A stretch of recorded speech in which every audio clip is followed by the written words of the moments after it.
Well, listen, thanks to all of you. I'm frankly, I told Kevin this and Lauren. I'm confused at the notion you'd actually want to do this in your during your break. I mean, you still have a little break left, right? So I'm flattered that you'd want to spend some time on this issue. But I get it. I mean, I hear from most of you. You've already broken the code. No matter what you study or do, and what line of work you go into, I mean, whether it's science, public health, business, nonprofits, or national security, you're going to be touched in some way by the U.S.-China relationship. It's going to be a leitmotif of the other things that you do. And I'd also say, not just for the Biden administration, but for every U.S. government going forward, if their national security strategy gets everything else in the world right and they get China wrong, well, you're going to judge that national security strategy is a failure, aren't you? I mean, you're going to look at that and say, you messed up on what mattered most. I want to make three just kind of quick foundational observations and then open this up to a discussion. And fair warning, my law school background has caused me to import into my teaching style at Georgetown, at Johns Hopkins, and at West Point, Socratic method. That means I'm going to call on you, please. So you're not immune from being sucked into this conversation. And I appreciate you guys thinking about and bringing to the fore some of the questions I know you have. I don't pretend to know all the answers, but it's a lot more fun when it's a conversation. So just real quickly, I think it's important to do a kind of a thought experiment. There's a lot of negativism about the U.S.-China relationship. And about the trajectory that China's on. And I think it's necessary as academics that you take a step back and say, okay, well, what are the alternatives? If you think back 4 decades when the then leader Deng Xiaoping kind of kicked off liberalization of the Chinese economy and steered it towards more capitalist influences, that changed the whole incentive structure inside China. And it caused 500 million, that's B, people to move from the countryside just in those 40 years into the city. Now, that's the biggest migration of human beings in history. It's far more significant than the sad refugee situation we see coming out of the Middle East and Africa right now. And when they made that move, a lot of those folks moved from poverty and indeed really abject poverty to the middle class.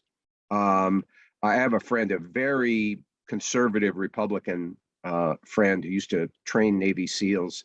You couldn't be a lot more conservative than rich. And he said, we should have supported a Nobel Prize in economics for Deng Xiaoping because he did more to move people out of poverty than all the US, European, World Bank, IMF programs combined in the last 4 decades, just in the number of people whose lives were improved. So I think it's important to understand from where you guys are looking at it, from where you're getting on the train of US-China issues. It's important to imagine that this wasn't preordained. Think for a moment of what it would be like if China were a failed state. And that was a real possibility. It's what was one of the options we who were in government looked at in the late 70s and early 80s before the reforms really kicked in. Imagine 1.4 billion people in deep poverty, a collapsing healthcare structure, and a lawless state. And as Ms. Xu can explain to you, if you're a student of Chinese history at all, that's actually the norm. I mean, a lot of Chinese history has been the country fragmented in chaos.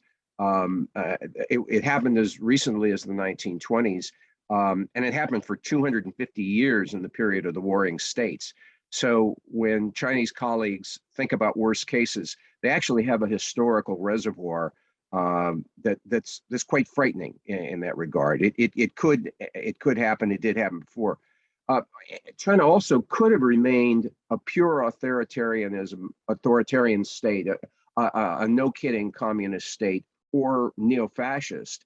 And it could be exporting revolution and invading its neighbors. We'll come back to the theme of China's military, but if you want to argue that China is an expansionist state, I'll stipulate what's going on in the South China Sea, and we'll talk about that in a moment. But if it were to in fact be a power seeking absolute hegemony, real control over its neighbors, well, you'd have to say if it's an expansionist state, it's been doing a really poor job for about 3,000 years, because it's, with the exception of the accretion of Tibet, China has stayed within its borders and focused internally for much of its life as a nation state. There is a line about China that I find slightly offensive, but there's some insight in it, that it's a culture masquerading as a nation state. You can attack me on that, about that later on. So anyway, that's sort of thing one. Thing two is to ask why the U.S.-China relationship is now at this inflection point that you folks all sense. And I heard your, in your own introductions, you've sussed this out. What's gone wrong in the last couple of years that has people now talking about and focused on the notion of a new Cold War? Why is that? Is that even a useful construct in talking about U.S.-China relations? I'm just going to jump in and say no, but I want you to push back on that later. What's certainly true is the economic bargain that we had, and I'm just going to focus on the economy to begin with, through the 80s and through the 2000s, where U.S. companies traded the hope of market share and cheap production, a cheap production base in China, for bringing technology and capital to the country. Well, that hope, that expectation is as dead as Julius Caesar. That bargain's not on the table anymore. We've gone from opportunistic engagement, which is how I'd characterize much of the last 30 years. It's given way to competition that's really across the boards, economic, technological, financial, and security theaters as well. If I had to describe one reason why, I'd attribute it to the X factor, the X being Xi Jinping. People really are policy. And he has broken the mold of collective leadership that kept China on the path that those of us who've worked, on U.S.-China issues since the late 70s had come to expect and see as normal. It happened in a particular moment, and since I had the privilege of working in the Obama administration as a member of the President's Intelligence Advisory Board, I saw this secondhand. I wasn't in the room for the event, but in 2015, Obama met with Xi Jinping in the Oval Office. And among the things that transpired was Xi Jinping said, Mr. President, I want to promise you there will be no, and this was in response to a question by Obama, there will be no militarization or Chinese expansion in the South China Sea. It's not in our interest. It's not something we're going to do. Now, as political scientists, those of you who are, you understand that, as an American diplomat, we in the State Department would joke that we were paid to lie for our country. At an operational level, sometimes you're not telling the whole truth to your foreign counterparts. But as you all appreciate, being students of the literature, for maximum leaders, for the heads of countries, they don't lie to one another, do they? The price for deception, the price for eroding trust at that level is just too high, because it's really important that you and your foreign interlocutor share some square one assumptions and believe that, however good or bad the news, that what you say is in fact truth. And that moment in the Oval Office, followed by China's move to militarize bases, and it was followed within a matter of weeks, a couple of months, was a shocking departure for a lot of American China theorists. And it took them by surprise for a couple of reasons, not least of which is the debate at the beginning, for the first couple of years of Xi Jinping's term, the debate in the U.S. security and intelligence community, given his background, was not whether he's a reformer, but how much of a reformer Xi Jinping really is. He'd been influenced in his own life, his his father and his own political development had been protected, nurtured, and moved forward by the people in the Chinese system who were viewed as among the economic liberals, people who were pushing for more reform, more opening up to the outside. So at the moment he assumes maximum leadership, it's an authentic surprise to a lot of Americans and a lot of people around the world. And I would say a lot of people inside China, including folks in government, the extent to which he's chosen to dial up statism, the role of the state, and really dial up the role of the party. Not that the Communist Party was ever in desuetude; it wasn't going downhill. But I can tell you that it was far less influential, and its influence had been waning a bit compared to the entrepreneurs and I would say political entrepreneurs in the provinces who are experimenting with all kinds of different sorts of reforms. We can talk about how everybody got Xi Jinping so wrong, but let me just conclude with a couple of things I think are verities, and then we can get into a bit about the issues that occur to you folks. I think it's really important for Americans and any foreigners to appreciate that if you want to understand China, you really need to look not at external stimuli.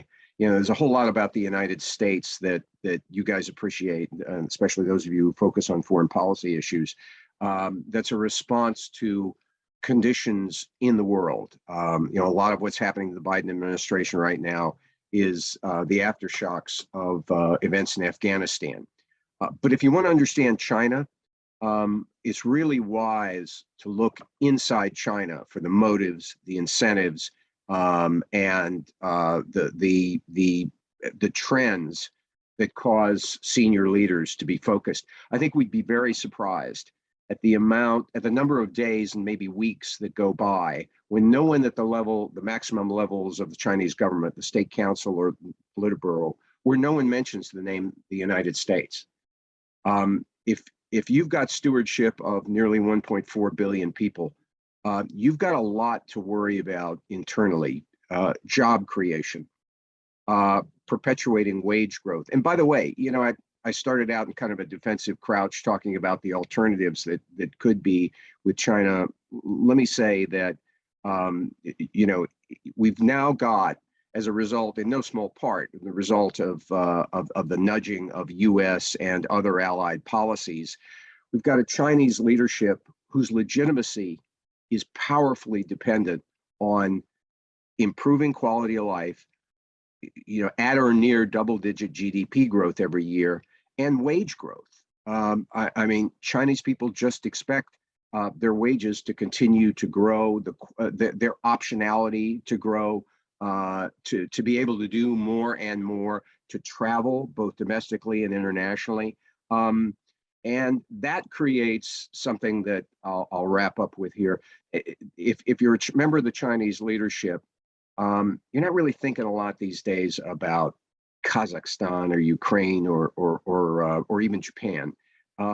You're very focused on three things. One is the COVID recovery. China's the only country in the world right now that's continuing a COVID zero strategy. We can play with how that's exactly working, but the idea is every time they find COVID, they shut down a city, shut down a port, wherever it is, and you know, no conversations about are you vaccinated or any of that kind of stuff.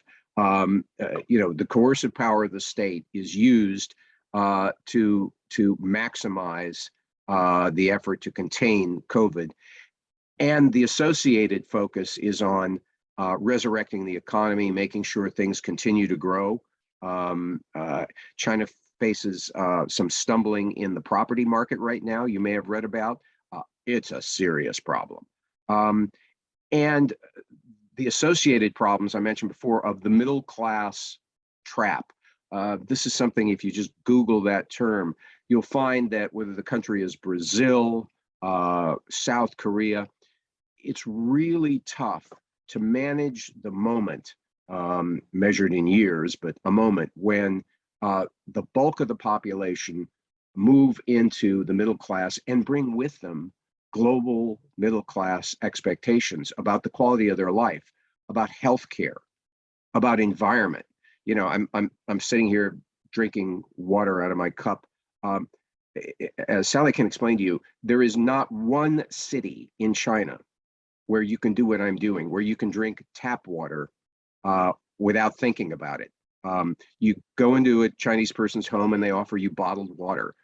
It's not like to look shishi and classy. It's because you can't drink, 6 of the 10 most polluted rivers in the world are in China. And the issue of the degradation of the Chinese environment has become one that the leadership can't slough off anymore.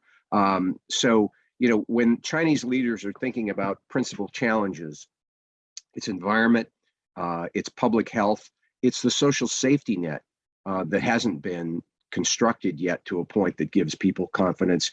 And it's assuring that wage growth continues and that inflation doesn't eat it up. China imports inflation and exports deflation.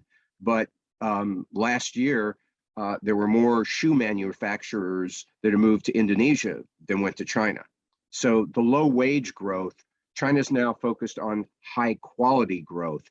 But again, that's a middle income trap problem, and it's really difficult to manage. We haven't touched on China's military and foreign policy ambitions in any material way. I would leave you this one other notion. When we start trying to inventory sources of strength, and there are many that the Chinese economy enjoys, I get a little impatient when my American interlocutors talk as if China's, they speak of China in all superlatives, the biggest, the largest army, China is 10 years away from being a military competitor, a direct military competitor of the United States. Recently, China announced it was going to expand its nuclear program. China has about 350 nuclear warheads. Does anybody know how many the US has? Want to guess? Go with about 4,000. Go over 1,000. 4,000. 4. Yeah. We can really make the rubble bounce if we want to. The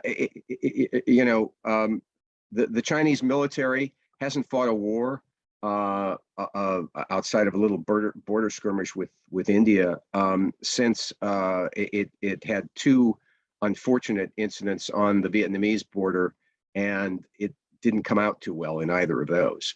I don't want to.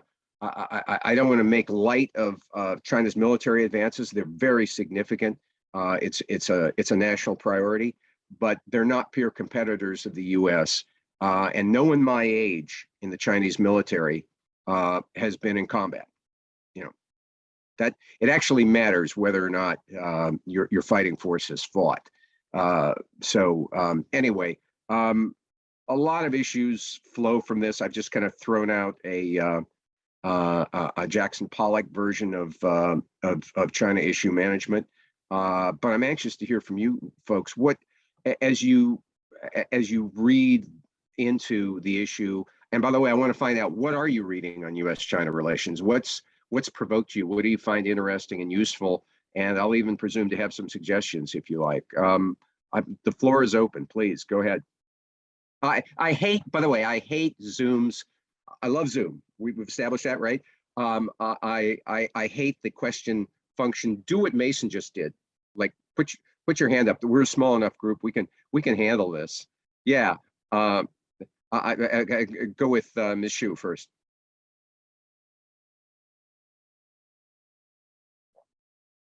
Sally, you want to go first? Oh, sorry. I mean, I've been reading like news on both sides because I can read Chinese, I guess, very well. One thing that I've been recently reading is on one-child policy and how the aging population has changed some economic status of China. Yeah. I want to draw you out on this a bit. I didn't even touch on the demographics. Demographics really are destiny, and with the exception of Japan, there's no country in Asia, the source of all this great economic growth, that has a more challenging demographic picture. And the one-child policy, for those of you who aren't familiar with this, just until, what was it, 4 or 5 years ago, you know, the government was really strict, and I mean draconian, about people only having one child. And you know, that was just fine in its way. It was the rest of the world benefited from a China where runaway population growth wasn't occurring, but at the same time, it put a weight on the other end of that graph that Chinese officials have now come to realize. You know, people are getting rich too slowly and old too fast, is what my Chinese friends say. And Michoud, talk a little about what you hear, if you would, on those. You know, when you look at people talking about that space, what learning do you take away from the conversation now? Because I know there's a lot of concern in official circles. There's a real sense in which some people who do, and I'm not a demographics expert, but I've had Chinese friends say to me, it was too late. We're fixing this problem too late. We're going to run into a labor shortage, which is kind of hard to believe, but are you hearing that? And what else do you take away from that conversation? Like, one thing will be like the female right. Feminism is definitely going to take a hit by it, because right now they are not only abandoning the one-child policy, they are actually encouraging women to have 3 kids. So, and it could, I don't know, but it could become, you know, 3 or more children policy in the future. You never know. And also, what I learned is that China's economic is growing so fast is kind of, it benefited from the huge population, but now it's heading toward an aging society. Maybe that growth will, you know, become slower or even stop. You've touched on a couple issues that, when I talk to people who follow the deep economics of China, you know, forget about renminbi convertibility and all the other stuff most economists talk about. They raise exactly the questions that you're talking about. And my wife, who was a reporter in China, she has your reaction to the multi-child policy. She, in talking to her friends still in China, you know, the reaction is among women is, "Are you kidding me? 3 children? I don't think so." You know, and there have been enormous strides that the women's movement in China has made in the last 4 decades. Anyone who's lived and worked there observes it. But you're making a really powerful point that if the coercive power of the state moves from you can only have 1 child to you need to produce children. We've seen that, by the way, you know, that policy has occurred in other countries, or Germany in the 30s. You know, what it does to women and women's role in society can really warp the picture. And on your other point, I mean, I am fascinated to think of how, since I'm not getting any younger, how China is going to deal with an aging population where there's a labor shortage, where, you know, the artifact of the one-child policy is that all of my contemporaries just have 1 child, all of my Chinese contemporaries. And, you know, over dinner conversations, back when we could do that, you know, the conversation turns to, who's going to look out for me? You know, I don't want to be a burden on my daughter, but gosh, you know, there's there won't be people. I can't hire people because there won't be people who want that job. So it's a very practical problem, isn't it? And I'm sure when you go back and forth, I'm sure you hear this among especially your parents' generation of friends. Is that not true? Because when I was born, the one-child policy was still effective. So I don't have any sibling. So I guess that's like a real concern even for me. Oh yeah. Oh yeah. No, thank you for that. That's I had on my list of things, I had a little question mark about whether and how I could raise one child policy without getting going off the road. So I thank you for setting that up. Did you see the notes, by the way? What is that? Can you look down? Are you looking at the no? Mason, you had a question. Yeah, well, if I could just comment on that real quick. I had just read actually yesterday that a researcher had just been censored online for supporting some or urging the government to initiate some kind of social safety net program for women entering the workforce so that they would feel more comfortable with the idea of having children, which this sort of strategy seems like the Chinese government is avoiding and sort of not looking at the root of the issue, just looking at how you can stop the issue. They've been considering, I think I read, limiting women's rights to abortion. This is again just like the sort of answer that doesn't really solve the problem, doesn't get to the root of the problem. It just maybe cuts it off. I don't know.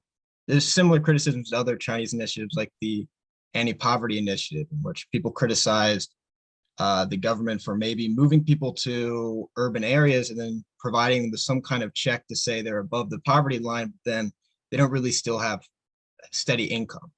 It's just the government support. Anyway, I'm getting off track. My question was sort of a book I had read in the past year that was really influential to me on China was Scott Rosel's Invisible China, which dealt with the separation between inland Chinese and urban Chinese, or coastal Chinese, the hukou system in particular. So what he mainly highlighted was that China is facing a crisis in which too many of their population has not had the education necessary over the past 2 decades to meet the job requirements as they make that leap from middle income to high income. He's pointing to situations in which low-skill manufacturing jobs are disappearing to South Asia and Southeast Asia, and now you're going to see increasing rates of unemployment even in the urban areas.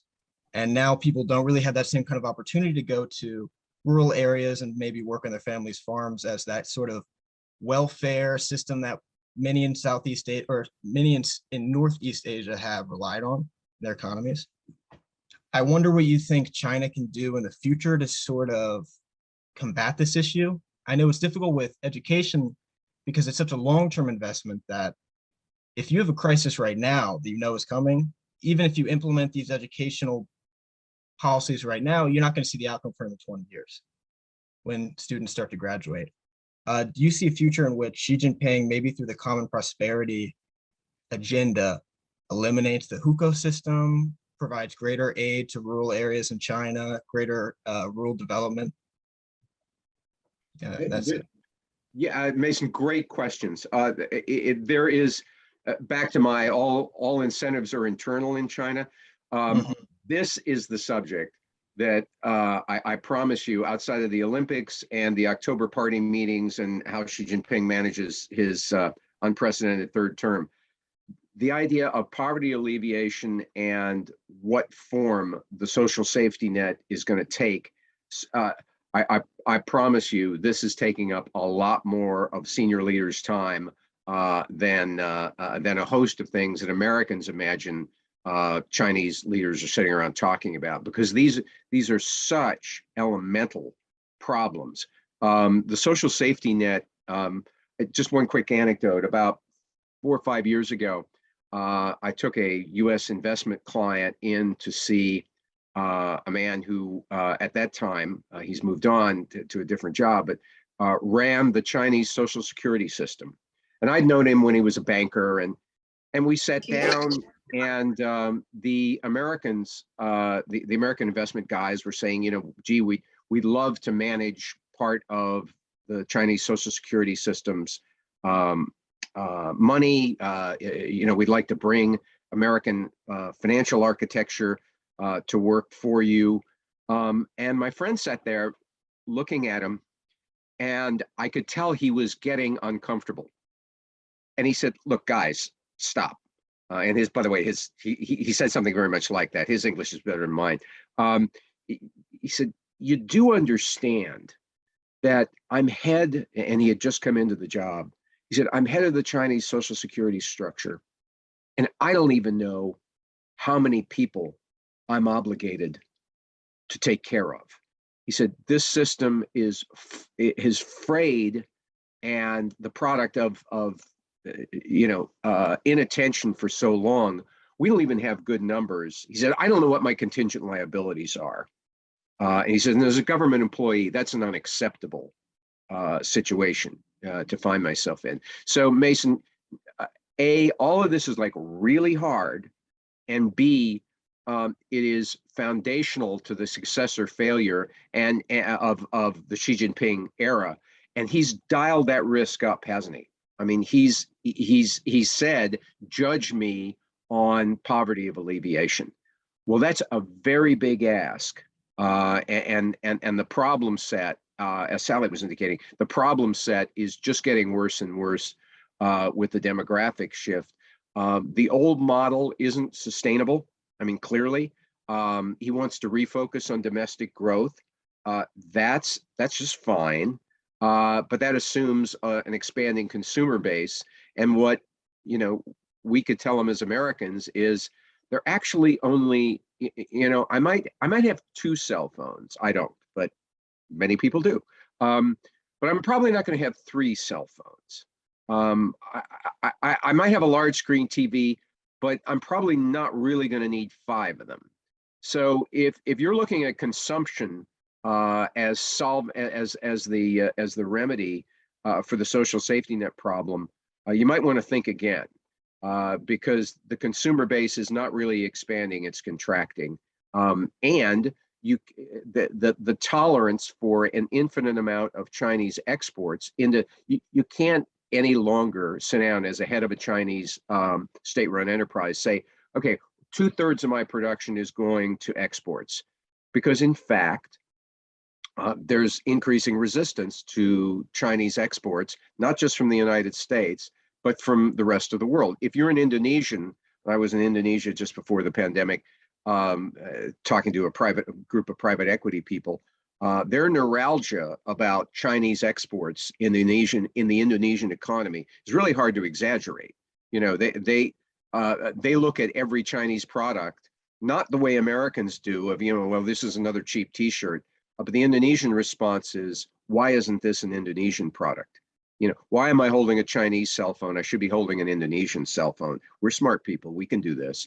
So, the notion that everything will be fixed by infinite export growth is just not an available solution anymore. So I haven't read the book, by the way, but I understand it's really good.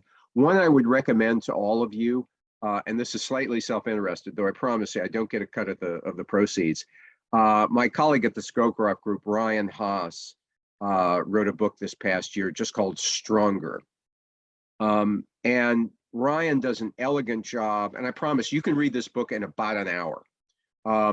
He does an elegant job of just saying, as Michael Betchley did in Unrivaled, which is another book I'd recommend to you. Both of them kind of look at the balance sheet on U.S.-China relations and try to come up with a fact-based look at U.S. strengths and weaknesses. And Mason, some of the issues that you just raised about what's going on the Chinese social safety net, and right size the challenges for both economies and for both national security structures. It's both provide a good disciplined look, and I would say both are short reads, and not that you're superficial people. I know you aren't, but when I was an undergrad, if I couldn't get if you gave me something that was 700 pages, the odds that I was going to get through it were low. I know you're a lot more motivated and disciplined than I was, but Well, I can't see Avery, Evan, or Alexia. If you guys have a question, just pop in. Oh, Evan, you do. Evan, you with us? Yeah, I didn't have a question. Oh, I'm sorry. Yeah. I thought I saw your hand. Adam. Well, regarding China, we covered that experts from the UN also talked to us about that in the BRI. Chinese are undergoing. Already people have brought up the demographic issue that China faces and how that tends to and how that does and gives it BRI and how it's planning to go and how the general trade to go ahead and reinvigorate and say Paris to Beijing Chinese themselves, because if the here, let me fix that. Better? Yeah, that should work better. Like 300%. Yeah, thank you. All right, sorry about that. No. Well, when it comes to the BRI and how it's going ahead and the idea of developing various different areas, will it be sustainable to the Chinese? Because at some point, say the Chinese show up in Afghanistan, they work with the Taliban, and they say, "This Taliban, we are going to go ahead and we're going to economically give you better infrastructure, build up your country, in exchange give us these resources and don't, harass our workers." The Taliban says yes. This works as a good arrangement for 5 years, and then 10 years later, the Taliban says, "All right, you guys have done a great job working here, but this is our turf now. Thanks for the hard work. Now get out before we shoot you." Because the Chinese will say, "What the hell? That was not the deal. Or the deal was that we were going to go ahead and build all this stuff, so that way we can put trucks and have our workers go through the area and have a new Silk Road. This is not a part of the arrangement." Which the Taliban will say, "Yeah, well, try invading us. See how that worked for the Russians and the Americans." So the question is that if the Chinese try this in multiple different areas of the world and a lot of countries pull something similar, what's the chance of them spending themselves into a debt trap of their own making? Look, it's a great question, and it's a refreshing one, because I got to tell you, I get in no end of conversations with people. Troy, hey, how you doing? Where the presumption is the Chinese Belt and Road. Oh gosh, they've got $400 trillion worth of hard currency. They can spend infinitely. Kevin, you keep saying that China is unique among major powers because it has no allies. That's not an accident, by the way. It's part of their non-aligned approach to foreign policy. I sometimes use the line, "China has no friends," and people kind of gasp and say, "How can you say that? That's like you're being dismissive of the China." No, I'm not. That's their foreign policy. But the BRI initiative is a way of buying friendship. But the presumption that it works great and it's been high functional and it's delivered. All I would encourage you to do is look online at the latest Pew Global Survey on attitudes towards China. If the BRI is such a great thing, why has China never been been regarded so poorly by countries around the world? I mean, as Americans, we come in for our share of criticism, fair and otherwise, but the notion that BRI has bought them happiness, Adam, it fails on a bunch of bases, not least of which is about 2/3 of the companies that show up in Gabon or Sri Lanka or Pakistan. The companies that benefit and the products that are sent to build a bridge on the BRI program, well, it's a way of offloading excess capacity, steel and other products in the Chinese system. And the one thing that behavioral economics is really, it's only been a science in about the last 10 years, but among the things we've learned is that poor people have bad options, but they make really good choices because the penalty for not making a good choice is so bloody high if you're at the end. And so too, these, don't imagine these least developed countries are stupid about debt exposure and about economic imperialism when they see it. They're keenly aware. It's become a significant issue in Africa. It's even spun up into retail politics and into elections in West African countries in the last couple of election cycles there. So I think you're on to something. We got to be appropriately modest about the potential gains that China is going to achieve by throwing money around the world. Look, it's not. I'm not unconcerned as an American. I want us. I was on the board for several years of the Overseas Private Investment Corporation, which is the U.S. Development Finance Agency, and I want to see more money going to those kinds of projects.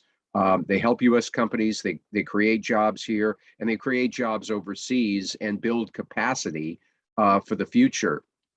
I especially want to be focused on Africa and South Asia. But I'm very mindful of the lesson we've learned on our own development policy that from the 60s and 70s. You can't go in the way the Chinese are going in, with platoons of people and where the job creation and the benefit is disproportionately Chinese corporate benefit and state-run enterprises. That does not you're not going to feel the love. Even after the bridge is done, you're not going to feel the love. And to Adam's point, having worked on the Afghan account decades ago during the first iteration, I can tell you, by the way, it was a lot more fun messing up that country than it was trying to pull it together. They're not to be toyed with. They're not going to fall into a trap created by the Chinese any more than most of the other countries involved are going to look at confiscatory debt financing and say, "Oh yeah, I'm for paying 20% on a loan. Why not? At least I'll get a bridge out of it." No, that's not the way they think about stuff. So I think what you're raising is absolutely right. Those aren't just a glib characterizations as much as you were having fun with them. They're real problems, and those countries are keenly attuned to them. Yeah, Troy. Hi, Mr. Nealer. I'm sorry I'm late, but I have a question, and this is going over the previous question. I finished Henry Kissinger's book on China, and I think one of his main themes, or the ones that he's most insistent upon, was that China is never really game for a short-term goal. They're always in it for the long haul. And I also finished Zbigniew Brzezinski's strategic vision, and he more or less categorized the USA as leaving the world high and dry after the Cold War. So I'm guessing with Chinese expansion into Africa and to parts of the Middle East, what is their long-term goal? And I know that's very broad question, but it's just like a good question to ask. What is their long-term goal? It's a super good question, Troy. First of all, my hat is off to you if I were wearing a hat. Getting through Henry's tome, Zbig's easier. Zbig's actually a little easier to get through. But yeah, that China book, yes, there's a lot in it. But it's Henry. It's a turgid prose. To be clear. A word of warning on Henry's. The Chinese have long-term views, and I'm kind of looking at Sally here. There's this, and I find it slightly racially offensive. The idea of, the Chinese always play for the long game. China measures progress in decades. And there's this famous story about I think it was Francois Mitterrand meeting with I can't remember who. I think it was Zhou Enlai, where Mitterrand was trying to create some empathy and said, "Monsieur le Président, we are both French and Chinese. We are both revolutionary people." And Zhou Enlai was supposed to have said, "The French Revolution. Little too early to tell how that's turned out, isn't it?" We have this mythos about how China always plays the long game, and it's a really good question. Yes, they are more patient in a lot of ways than Americans. But I would caution Xi Jinping's wolf warrior diplomacy and his reimagining China's foreign policy and the Chinese agenda has altered that at least a little bit. And I would say it was always a fragile explanation of Chinese behavior. I do think if you want to understand China's long-term goals, it's yes, a more patient version of self-interest, but that self-interest is mutable. It changes over time. China's ambitions for the near term, and I'm talking the next 10 years, is regional hegemony, by which I mean they'd like to see the US out of Asia as a source of influence. They'd like to diminish our alliance structures. They'd like to chip away at the Japan alliance and South Korean alliance in particular. Though I have to tell you, I was at a track 2 dialogue, a conversation, of government and non-government folks some years ago.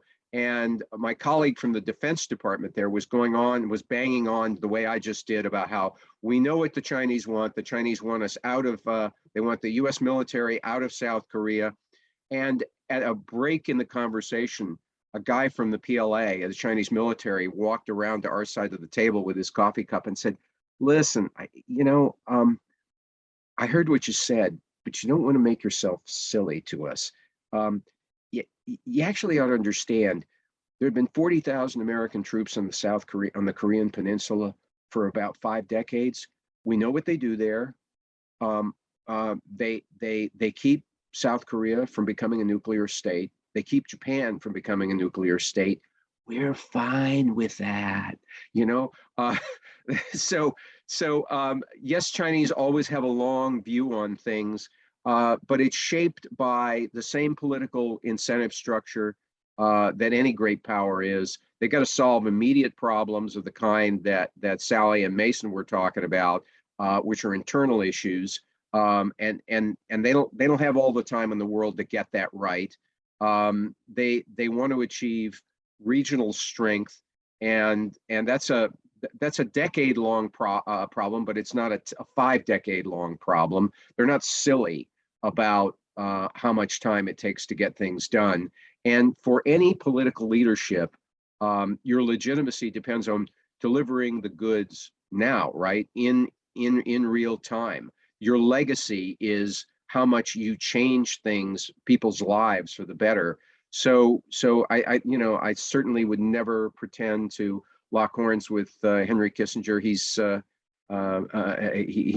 He's proved himself right on a whole lot of things. By the way, wrong on a whole lot of things as well. My draft number when I was your age was 19, and we won't talk about Henry in the end of the Vietnam War.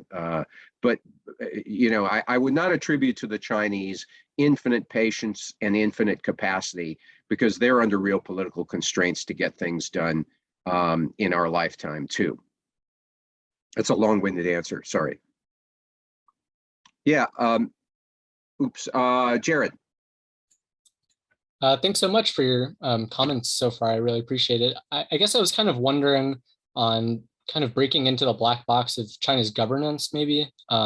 What do you see as the sort of political dynamics between, I guess, President Xi as, this statesman, big figure in Chinese politics, and then kind of what the role of maybe provincial governments might be playing in some of these internal dialogues and problems like that?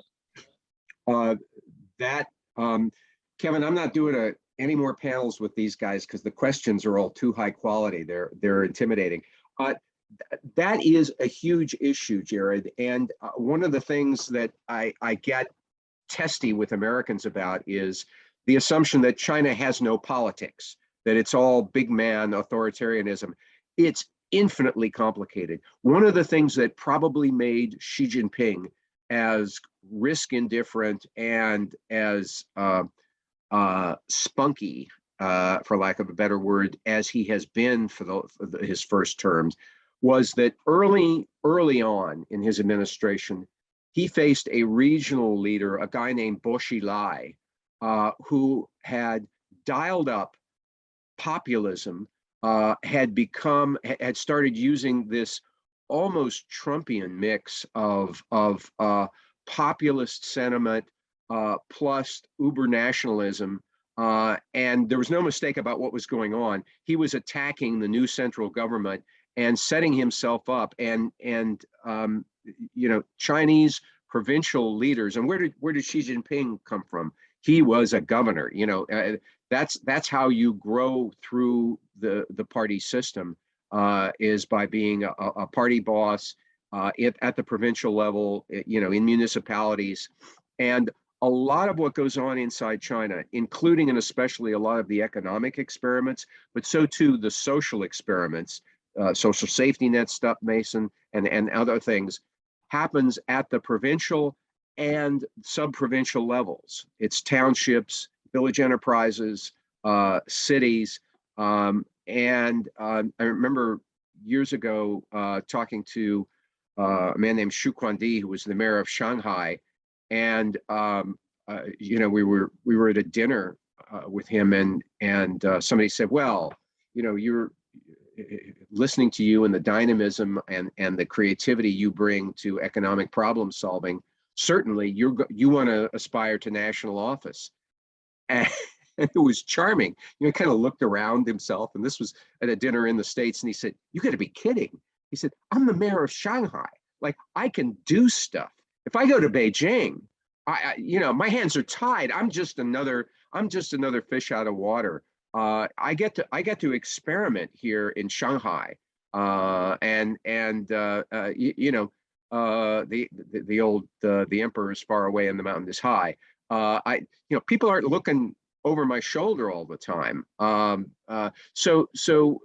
When we look at China, it really is important. I mean, you're looking at, if you're just looking at from an economic point of view, you're looking at 5 or 6 major different markets, and they behave very differently, by the way. I mean, what goes on in Guangzhou, Sally can explain to you, they don't, for Beijing Ren, for folks from Beijing, like, thanks, glad for your help. We think we got it down here. And indeed, given the dynamism in Shenzhen and Guangzhou, they test the limits of central guidance all the time. They've been doing it for 40 years. So it's wrong to think of this, while it is becoming a more and more authoritarian political polity under Xi Jinping. Jared, you're right that there's still a diffusion of power.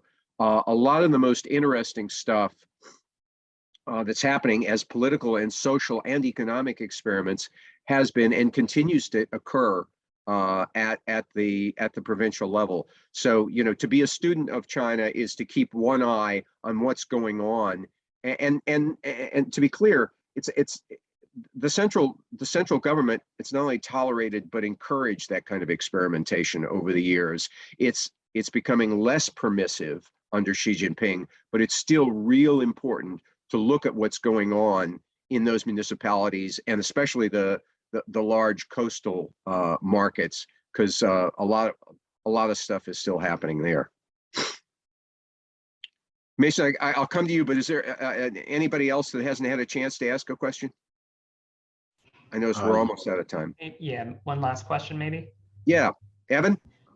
Yeah, I wanted to ask, you noted that the Belt and Road Initiative may be sort of, overplayed in terms of its importance in Washington, but it is still important, and it does still, grant, the Chinese leadership more access and influence in various regions where it was perhaps a, 3rd or 4th tier power in terms of influence in the area. I was talking with Danny Seabright at one of these J-term events recently, and he noted that they're, increasingly influential as the U.S. withdraws from certain areas of the Middle East in that region, and they're also influential in Central Asia in various economic ways. How do you see the future of those 2 regions, especially, but also perhaps other areas in Eurasia being influenced or change geopolitically as a consequence of increasing Chinese economic influence in these regions? Yeah, it's a great question. And you're right. Adam was not dismissive of Belt and Road, and I shouldn't have been. It is a way to buy hearts and minds. It's especially a focus for China in Central Asia. And Central Asia, to be clear, isn't China's backyard, it's its front yard. A lot of leadership time, and for those of you who have traveled at all in Central Asia, you'd understand this intuitively, based on how those countries behave and the traditional trading patterns. It's not for nothing that they call it the New Silk Road, right? I mean, the immediate focus is in trying to gain political traction and economic influence in the near abroad, especially as the Russians were pulling back from that part of the world. So I expect it to continue to be a place where China seeks greater influence. Evan, there's one other that you didn't mention, and it's kind of out of the realm, but it is a Pacific region, and that's Latin America, where China has in fact been making major inroads with things like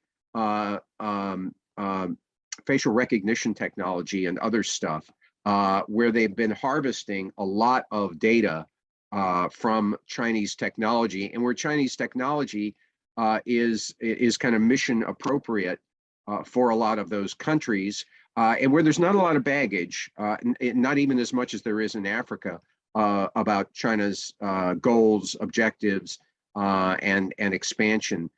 China's presence is a relatively new thing and kind of refreshing, and ought to be the subject, and is the subject of concern to a lot of Americans. Kevin, I'm really mindful of time, and I'm also mindful of the fact that you guys are still kind of on break, and it's a kick getting together. I'm happy to answer any other questions you might have by email. I really appreciate being able to I mean, quite seriously, the quality of the discussion you guys are doing. I'm going to do a version of this Monday night with my Michigan and Washington class, and we'll see. I'm holding those Michigan kids up to the Gettysburg yardstick, and we'll see how they measure up. Have a great weekend, all.